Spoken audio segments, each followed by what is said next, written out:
Frédéric Ducrozet qui est avec nous pour évoquer les enjeux de la semaine en matière de politique monétaire, notamment avec le grand rendez-vous de la Fed, stratégiste global macro chez Pictet Wealth Management, avec nous en visioconférence depuis Genève. Bonjour et bienvenue Frédéric.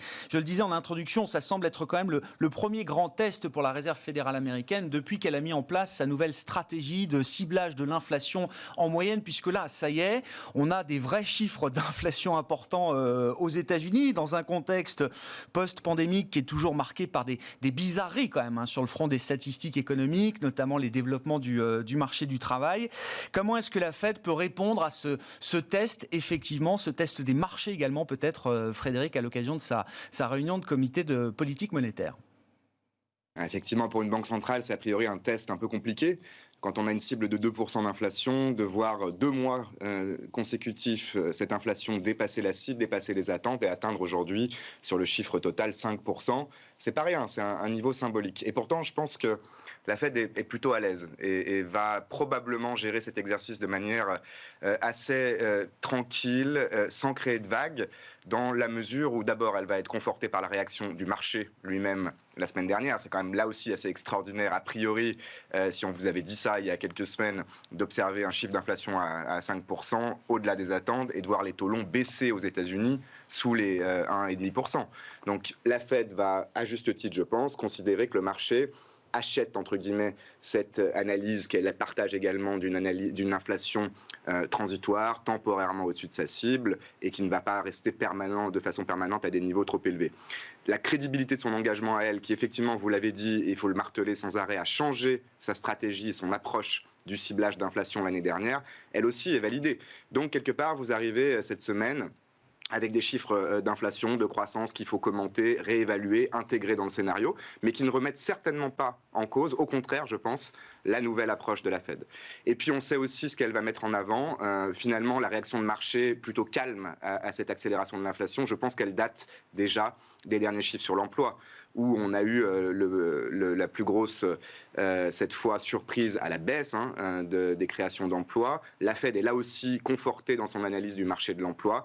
Il y a encore énormément de chemin à parcourir, notamment pour certaines catégories d'employés au salaire plus bas, les minorités, ce focus que la Fed a désormais sur les structures du marché du travail plus que le niveau de salaire agrégé, et bien là aussi il y a énormément de temps avant que la Fed puisse s'inquiéter d'une potentielle surchauffe de l'économie, des salaires et des prix. Donc mis bout à bout, il y aura des éléments à surveiller. Le fait qu'elle évoque peut-être le début d'une stratégie à discuter plus tard cette année de réduction des achats d'actifs. Et puis les projections des dots. Est-ce que la Fed va intégrer une première hausse de taux en 2023 ou pas? C'est pas certain. Mais au-delà de ça, potentiellement, ça pourrait être à nouveau un non-événement alors que le rendez-vous est effectivement très important. Et ce serait un succès si c'était un non-événement. Si la réunion était ennuyeuse, ce serait sans doute un grand succès pour la Fed, Frédéric. Mais juste pour bien comprendre, parce que depuis un mois et depuis le 12 mai dernier précisément, c'était la publication alors du précédent chiffre d'inflation pour le mois d'avril, qui avait été la première grosse surprise en termes d'inflation. Un gros chiffre qu'on attendait mais qui était sorti là aussi au-delà des attentes.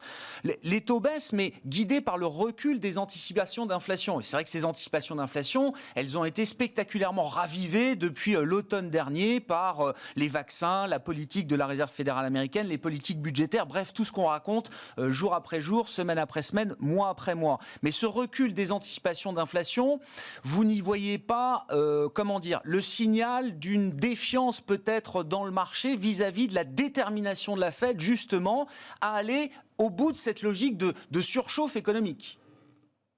Alors effectivement, vous proposez cette analyse un petit peu peut-être paradoxale dans ce contexte de penser que le marché voudrait finalement que la Fed en fasse plus, ou alors peut-être ne croit pas en la capacité de la Fed, même si elle maintient ses taux bas et ses rachats d'actifs, à atteindre sa cible. C'est possible, mais je crois qu'il ne faut pas non plus lire trop dans le mouvement récent des points morts d'inflation en l'occurrence, qui ont effectivement beaucoup bougé. Il y a un élément très technique dans le rallye des obligations américaines, donc dans la baisse des taux récentes, ne serait-ce que parce que le repricing, donc la forte hausse des taux, a pris, je pense, pas mal d'investisseurs aussi par surprise, que lorsqu'une première fois vous vous êtes dit on va se mettre short ce marché treasuries, que c'est coûteux dans une pente, une courbe des taux qui reste pentue, et que ça n'a pas marché le mois dernier effectivement avec les premiers rapports d'inflation, peut-être que vous êtes un peu plus prudent pour arriver sur ce chiffre du mois de mai. Et puis les investisseurs étrangers également, il y a d'autres éléments techniques qui sont revenus, on l'a vu dans les enchères de treasuries américaines la semaine dernière. Donc il y a une demande à ces niveaux de taux d'intérêt à 1,5%, même convertis dans d'autres devises. Ce sont des titres qui restent attractifs pour le reste du monde. Donc il ne faut pas non plus faire preuve de complaisance, il y a des éléments non fondamentaux dans cette stabilisation du marché des taux.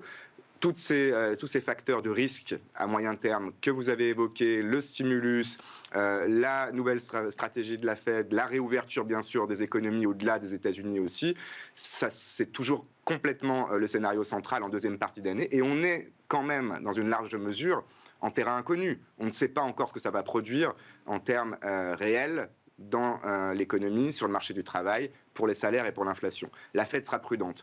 Mais si elle peut se permettre d'attendre Jackson Hole, ce qui est probablement le cas aujourd'hui pour la majorité des membres du FOMC, en fin d'été, pour évoquer une réduction des achats d'actifs et qu'elle soit mise en œuvre début 2022, alors je pense qu'effectivement le marché n'a pas trop à craindre pour le moment d'un repricing qui soit trop fort avant l'été. Peut-être que tout le monde pourra partir en vacances plutôt calme vis-à-vis de ce risque d'inflation et de ce risque sur le plan marché obligataire. Il y a beaucoup d'autres banques centrales qui se réunissent cette semaine également, Frédéric. Alors on va dire de rang secondaire, mais on aura quand même la BOJ en fin de semaine. Il y a la Banque de Norvège également, vous me le signaliez tout à l'heure, la Banque du Brésil. Je crois que la BNS également se réunit. Est-ce que dans ces banques centrales qui ont toute leur importance, est-ce qu'il y a des banques centrales qui ont des enjeux particuliers et qui seraient peut-être même en avance par rapport à la Fed dans leur politique monétaire ? Oui, la Fed reste la banque centrale du monde et la plus importante en termes d'influence sur le marché obligataire, mais c'est une des différences aussi avec 2013 et le taper tantrum que Ben Bernanke avait peut-être un peu moins bien géré qu'aujourd'hui. Le contexte était différent. Et cette fois, on a d'abord toutes les banques centrales l'année dernière et encore au début de l'année plutôt en mode activiste, toujours prête à maintenir des conditions financières très souples. Mais maintenant, on a également des banques centrales dans le monde développé. Je citais la Norvège parce que c'est probablement celle qui montera les taux la première dans les grandes banques centrales des pays développés, et dans les pays émergents comme le Brésil cette semaine, qui sont en mode plutôt durcissement de la politique monétaire. Et donc on a un cycle économique désynchronisé de ce point de vue-là, qui peut permettre, pas tout de suite, mais peut-être à la marge d'influencer la Fed aussi dans sa perception des risques sur la stabilité financière. On sait que les taux peuvent monter aussi, comme ça a été le cas il y a quelques semaines, drivés entre guillemets plutôt par l'Europe, voire peut-être par certains pays émergents à terme. Et donc on n'est pas dans un mode uniforme, homogène de réglage de la politique monétaire. Cette semaine, je dirais qu'il n'y a pas d'événements très importants à surveiller. La Banque du Japon ne va certainement pas faire d'erreur non plus. La Banque nationale de Suisse, la Norges Bank ne montrait les taux qu'en septembre au plus tôt. Mais c'est quand même un thème à surveiller pour la deuxième partie d'année. Si vous avez à nouveau une thématique inflationniste, durcissement de politique monétaire ici ou là, peut-être que la Fed, à la marge, encore une fois, peut être amenée à revoir un petit peu sa communication également. Bon, voilà tous ces rendez-vous de Banque centrale avec la BCE qui a déjà passé son tour la semaine dernière et donc les autres banques centrales qui vont s'exprimer cette semaine pour baliser, on va dire, les conditions de marché et le pilotage des anticipations pour la période estivale. Merci beaucoup Frédéric. Frédéric Ducrozet avec nous le lundi à la mi-journée dans Smart Bourse sur Bismart, stratégiste global macro chez Pictet Wealth Management à Genève.